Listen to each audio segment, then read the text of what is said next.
This boot has some technology I've really never seen in a boot before, because it does combine some tech from a little bit of Nike, some old school tech from a vintage military boot, all while being a backpacking boot. But is it all just marketing jargon and BS to sell more boots? Or do these new technologies actually make this boot better? We're gonna find that out by cutting this thing in half, run it through our test to really figure out if all these claims are just BS. Do those things actually work? Do they improve the boot over the other two boots that we've already done for the series? And if you haven't seen the Loa and the Solomon vids, we'll put links below, because a lot of these brands have this really long, cool history, including La Sportiva. All started in 1928 with Narciso Deladio, it's my best guess. They made handcrafted wooden leather boots for a lot of lumberjacks, farmers in that Dolomite area of Italy. Then during World War II, Narciso made custom mountain boots for the Italian army and patented a special lacing system that would be adopted by many footwear factories. Then after the war in the 1950s, Narciso's son began to work on the company and started building a new factory on the outskirts of the village in northern Italy.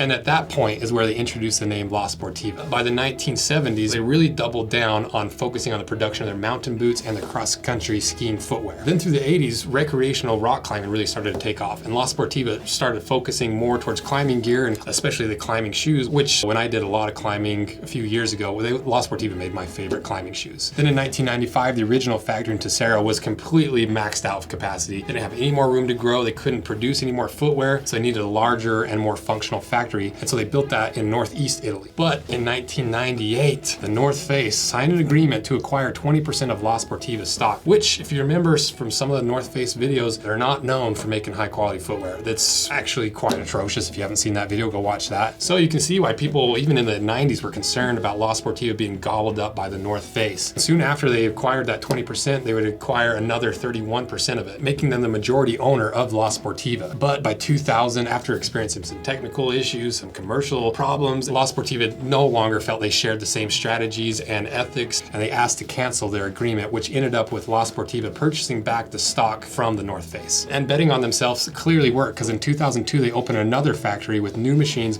more employees, and even during the financial crisis of 2009, La Sportiva retained a positive operating result and even opened up a new segment of their products with the ski mountaineering boots. But unfortunately in 2015, Francisco Deladio, son of the original founder, dies at 88 years old, leaving the company to his children and grandchildren, with his son Lorenzo becoming the current CEO. Then the pandemic of 2020, La Sportiva halted all production, switched to making surgical masks for the civil defense, especially in Italy, if you remember all the chaos that was going over there with COVID. And so for the most part of 2021, they really didn't finish all the production, and everything was postponed to 2022. You would think that would completely kill the business or put them super far behind, but the years after the lockdown in 2021 and 2022, they saw explosive growth in the outdoor market, which led La Sportiva to have 36% increase in revenue in some of the hardest times of post-COVID. And so today in 2024, La Sportiva is still family owned, continues to have a great reputation of high quality hiking, climbing, mountaineering gear. They've avoided the kiss of death of the North Face conglomerate, and they were my favorite rock climbing shoes all through the years I did rock climbing. So I have a lot of hopes for this boot and all this new technology. So what is this boot? Well, the brand is La Sportiva. The style is the Nucleo High II GTX. They weigh 1 pound 3 ounces. They retail for $240 and they're made in China. And the way they position this product is the Nucleo High II GTX offers best-in-class breathability in a mid-duty waterproof hiker backpacking boot. Feature award-winning Gore-Tex surround technology with a traditional nubuck leather look. This hiking boot is the ultimate combination of durability, protection, and comfort. And this is a rare occasion where a brand actually offers wide sizes. So if you want a pair of these, be sure to check them out. There'll be links in my description. There's two problems with almost every single camera neck strap on the market.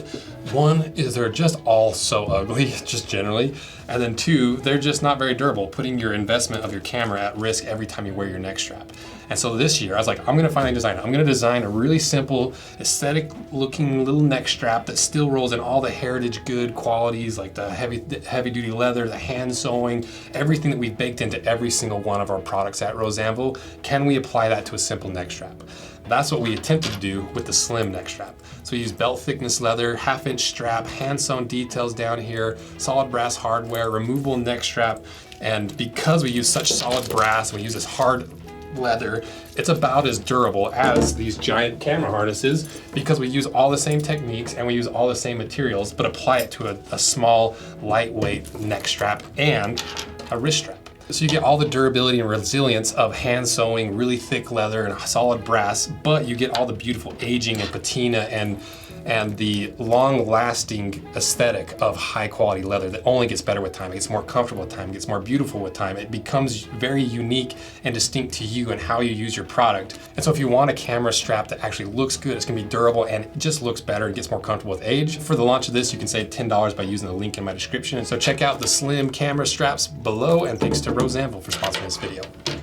So what are these big claims? There's 6 main technologies that are really pushing through the product listing of this. One is the 3D Flex. Next is Impact Brake System, Gore-Tex Surround, Nanocells 2, and Ortholite Hybrid. So first let's check out the leather, because as we saw from the Solomons, brands are really good at sneaking in a lot of fake leather. So what is this leather? Well, like they said, it's a nubuck leather, and it is a true nubuck leather. You can see that little grain pattern at the top of it. It's 1.8 millimeters thick, so a little bit thicker than the Solomons and the Loas. We burnt it, and it's not plastic on top. It's not a fake leather. We did the puncture test and it performed really well at 176.5 pounds, which is in the top 10. And there's also plenty of synthetics in this upper, with the tongue all being synthetic. And one of the more interesting things, and one of those points, was the 3D Flex technology. So let's see if this is real or if it's just marketing BS. What is their claims and what do they say about it? Well, they say it's a multi-directional upper hinge that supports natural ankle movement while providing stability and protection. So what is that really? Removing the marketing jargon. It's just this little windowed area here that doesn't have leather, and it's just a fabric with a little bit of foam backing it, which allows the boot to flex this way, allows it to flex this way, and while you're stepping a little bit. So does it actually work? Well, it clearly does. It is more flexible than if it was just all leather, but is it just all over the top marketing jargon? Not really, but it's not that unique, so it's a little bit BS, but for the most part, it still works, and I really don't have any issue with it personally. But what about the inside of this boot? Well, they say that the lining is the EPE Gore-Tex Surround waterproof lining. You know, for the actual lining material, just pretty standard material for lining of a boot, nothing special, nothing to complain about. But the Gore-Tex lining, what is that? What do they claim it is? Well, they say it's a waterproof membrane that channels heat and moisture away from the feet for 360-degree breathability and all-day comfort. But I don't know what they mean by that, because as far as I know, all boots that have Gore-Tex linings are 360 wrapped in Gore-Tex, and we ran the waterproof test, passed with flying colors, so it does clearly work. But is it just marketing BS? Once again, just a little bit. As far as I can tell, it's just a Gore-Tex lining that maybe wraps under where other boots don't. So we'll really wait to judge it till after it's cut in half. The next thing they talk about, the Ortholite insole. They say it's an eco-friendly and washable insole made from breathable, durable polyurethane foam cells, recycled rubber with 5% recycled rubber and 15% production waste foam. And if you didn't know, Ortholite's one of the industry leaders in especially open cell foam, because that open cell compresses really easily. It gives you a lot of squish, but it's never gonna be quite as squishy as a closed cell foam. So there's pros and cons to each. Is the marketing BS? Not really, because you know, it still is recycled, it still is these things, but there's really nothing special about this. It's just a classic Ortholite insole. But what about the midsole of this? Is it any different than the previous boots that we've compared in this price range? Not really. It's just a typical EVA molded sole. It's direct injected. It's about 25 to 30 Shore A, so it's about on par. So it doesn't seem like there's anything different about it, but there's also none of those big claims are about the midsole. But one claim they do have is the Vibram and the Nano XS track compound, which, you know, just the Vibram part is just a claim that it's Vibram. This outsole comes in about 70 Shore A.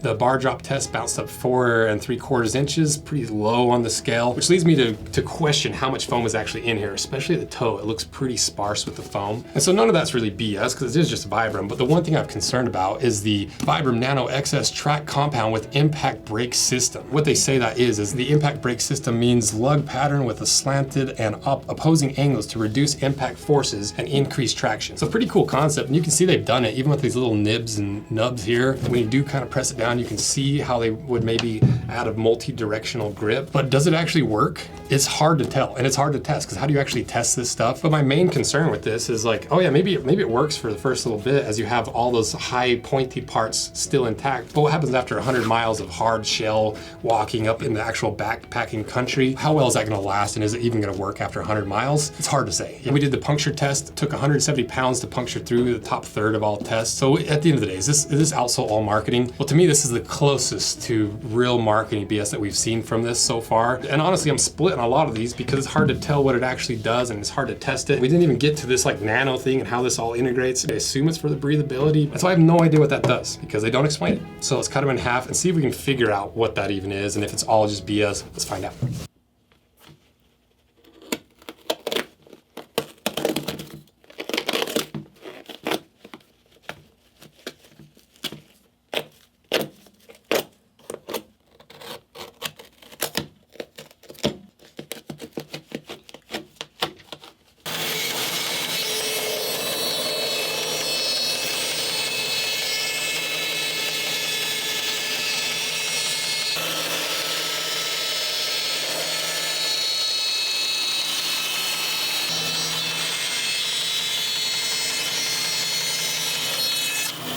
All right, we got it cut in half, and if you're not subscribed, consider just pushing that little button or checking out our handmade leather goods that we make by hand here in the shop, or our collaborations, because that's the only way we're able to afford to buy $1,000 plus of hiking and backpacking boots just to show you what you're spending your hard-earned money on. So let's see what's inside.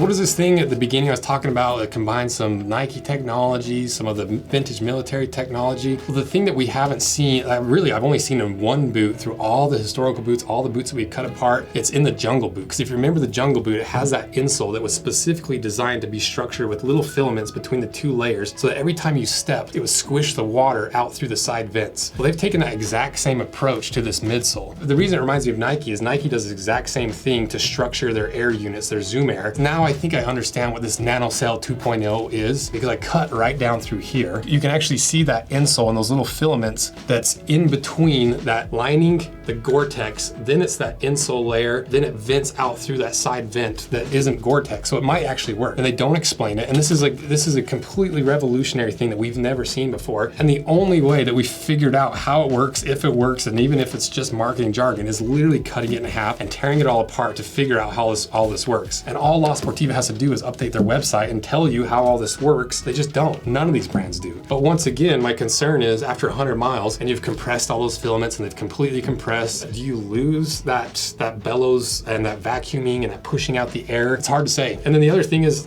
we pretty much called it. Look how thin that foam is through here. It's very, very slight, even in the heel. And obviously you have some squish here. So now how does this rank on the overall board for the backpacking hiking boot series that we're doing? Just as a consumer, where I don't know if this works and I didn't do a good job explaining it, and I don't fully even know if I got it right, I have a hard time trusting it. So I still go Loa, Salomon, and then finally La Sportiva. But if I were to do my personal ranking with it involves aesthetics, the comfort, personal feel, everything more subjective, I'd probably go still Salomon #1, because I love the look of that boot. I think it's so good looking. Then I might do La Sportiva next, just because I'm willing to gamble on some innovation personally. And then Loa last. But keep in mind, Loa is one of the most loved boots of all time. That Renegade is like a top boot. But now you know exactly what you're getting with the pair of La Sportivas, the Loas, and Salomon. So now that you can make your own decision. So let me know what you guys think. Let me know your experiences in these, and maybe I just misunderstood it, but I think it's a pretty cool concept that seems to work. So let me know what you guys think, and thank you for all your support. See you after